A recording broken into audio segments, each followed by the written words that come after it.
Welcome to Inside Washington, your direct line to the power, pressure, and politics that drive America. What's said and unsaid often speaks volumes. What happens in these chambers doesn't stay in Washington. It affects every household in America.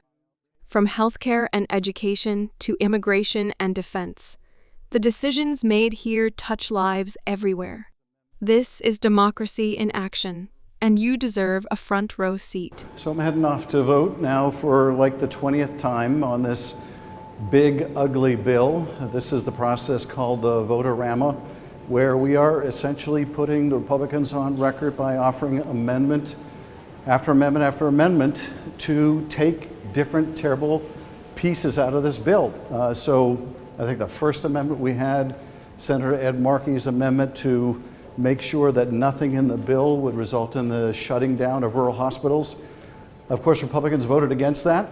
It was followed by I think a Patty Murray amendment that would try to protect nutrition funding. They're going to essentially take hundreds of millions of dollars, billions of dollars, hundreds of billions of dollars out of food assistance for poor families in order to fund a tax cut for super wealthy people.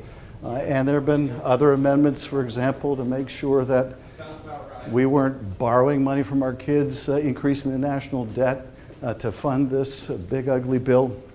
Now, as you might imagine, these amendments are failing. They're voting for all these terrible policies, but we're making them own it, and we're raising the cost on all of them politically to vote for this thing. And I think it's having an effect. We've already seen one Republican, Tom Tillis from North Carolina, announce that he's not running for re-election. Just made that announcement yesterday.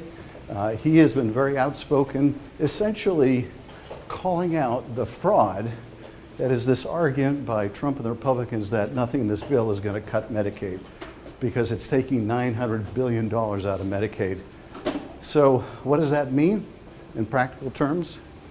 What it means is that literally millions of people are going to lose their health care if this bill becomes law.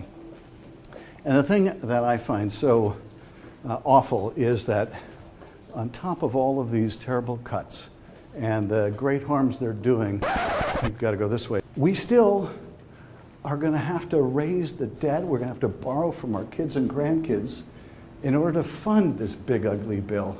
So even with all their devastating cuts to Medicaid, even with all their attacks on food for young families, it's still not enough because they want the kind of tax cuts that will mean if you're making more than $5 million a year, your tax cut is going to be $346,000.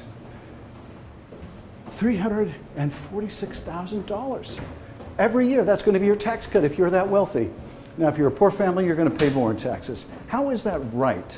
How is that fair? I think about my dad was part of the greatest generation, what they sacrificed so that we could enjoy a better quality of life. And what are we seeing now? Instead of any kind of shared sacrifice, if that was the greatest generation, this is the most selfish, because they're essentially taking money from future generations in order to fund this big, ugly thing. So here we are. One more vote. Probably we'll be here all night long voting against this thing. Right now, it's being delayed because the Republicans don't have an agreement among themselves. So we're already voting on amendments to a bill, and we don't even know what the text of the bill is. But it just shows you that even in the dark of night, even after days of them trying to get their act together, they can't because they know how deeply wrong, deeply unpopular this bill is. While you're here, click that subscribe button and turn on notifications.